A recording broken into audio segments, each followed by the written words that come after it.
Right now, this exact second, someone, somewhere, is stealing your secrets. Not by hacking your phone. Not by guessing your password. They're doing something far more patient. Far more terrifying.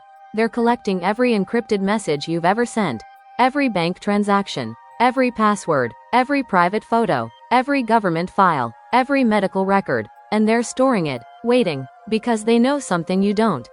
In less than 5 years, maybe less, a new kind of computer will exist. A computer so powerful it can crack every lock on the internet. In seconds. And when it does, all that data they've been collecting?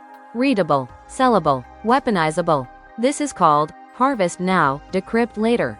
And it's already happening. Hey everyone, be your narrator for this evening. If that opening freaked you out, oh good, it should. Because what I just described isn't a conspiracy theory. It's documented, it's happening. And according to the Federal Reserve, yes, the actual Federal Reserve, 98 to 100% of healthcare records and government data encrypted today are likely to be decrypted by hackers in the future. But here's the good news. We're not helpless. In the next 10 minutes, I'm going to explain 1. What quantum computers are and why they're about to break the internet. 2. How harvest now, decrypt later attacks work, and that's why they're so dangerous. 3. What post-quantum cryptography is. And 4. What you can do about it. Today, no PhD required, no jargon, just the truth. Let's go. Okay, let's start simple. How does the internet stay secure? Every time you log into your bank, send a message, or buy something online, your data gets encrypted.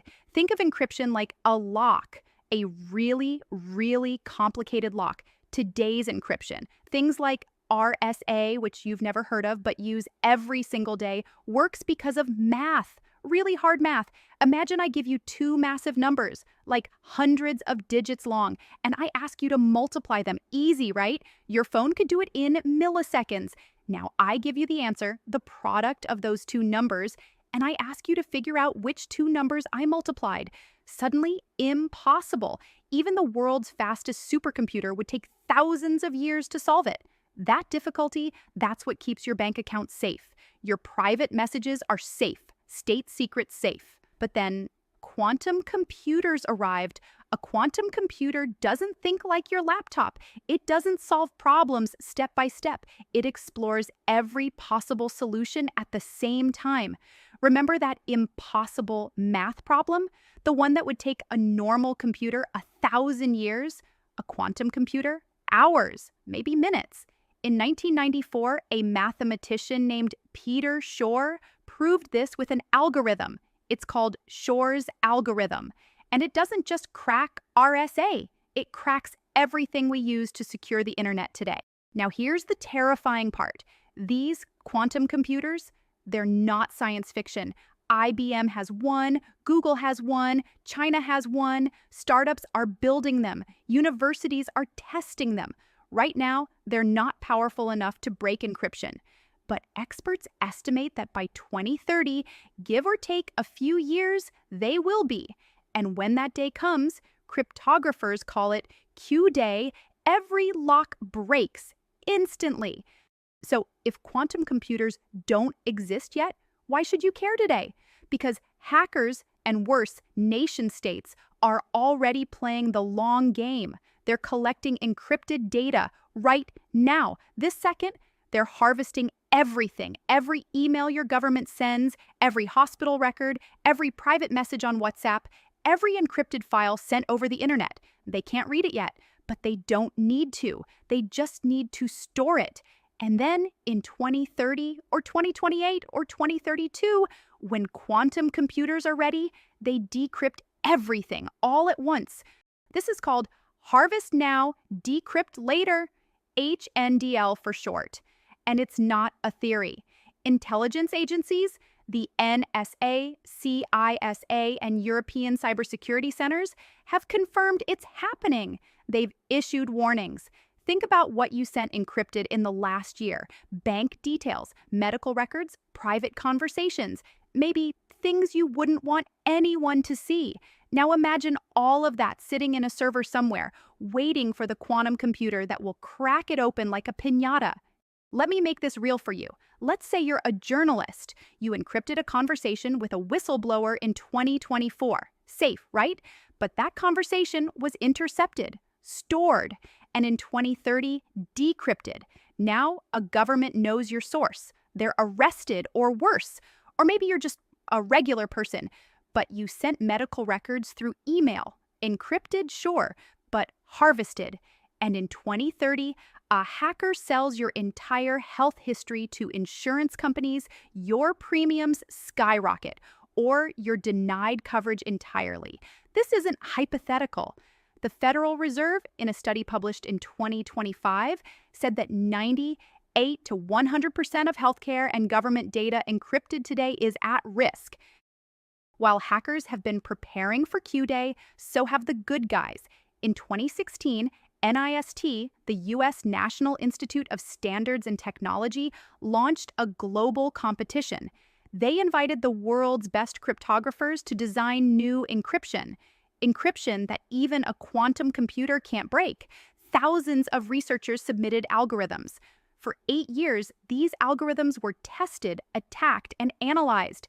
Some failed, some were broken, but the strongest survived. And in August 2024, just months ago, NIST released the first official post-quantum cryptography standards. So, what is post-quantum cryptography? Simple version. It's math problems that are hard for both classical computers and quantum computers. Instead of factoring huge numbers, these new systems use things like lattice-based cryptography. Imagine finding the shortest path through a multi-dimensional maze. Hash-based signatures, one-way functions that can't be reversed. Code-based encryption, error-correcting codes that hide the message. Even Shore's algorithm, the algorithm that breaks RSA, doesn't work on these. They're quantum resistant, and they're ready to deploy right now. Governments are already moving. By law, all U.S. federal agencies must transition to post-quantum cryptography by 2035. The EU has similar mandates. Banks, hospitals, and tech companies, they're all updating their systems. But here's the thing, it's going to take time. Migrating an entire company's encryption, 3 to 7 years on average, which means if Q-Day happens in 2030, companies need to start now. And okay, so you're not a cryptographer. You can't build a quantum-resistant algorithm yourself. What can you actually do? First, stay informed. Share this video, talk about it. The more people understand the quantum threat, the faster companies will act. Second, if you work at a company that handles sensitive data, healthcare, finance, government, tech, ask your IT team if they have a post-quantum migration plan. Seriously, just ask. Awareness creates pressure. Pressure creates action. Third, use services that are already quantum resistant. Signal, the encrypted messaging app, has started integrating post-quantum encryption. Google Chrome is testing it. Apple is exploring it. Choose companies that take it seriously. Fourth, don't trust unbreakable encryption marketed before 2024. If it was designed before NIST's standards, it's probably vulnerable. Look, I'm not going to lie to you, this is scary. The idea that everything you've ever encrypted could one day be cracked, it's unsettling, but the solution exists. Standards are published, companies are migrating, we have time. The question is, will we use it? Or will we wait until Q-Day arrives, realize we're too late, and watch decades of private data spill into the open? If this video opened your eyes, share it. Send it to your friends, your family, your coworkers, especially if they work in tech, healthcare, or finance. Leave a comment. Are you worried about the quantum threat? Do you think companies are moving fast enough? Let's talk about it. And if you want me to dive deeper, explain Shore's algorithm in detail, break down the NIST standards, or interview a quantum cryptographer, let me know. I'll make it happen. Hit subscribe, turn on notifications, because this story, it's just getting started. Thanks for watching. Stay curious, stay safe, and I'll see you in the next one. Stick around, the best is yet to come. Follow the Tech Journal for more tech insights.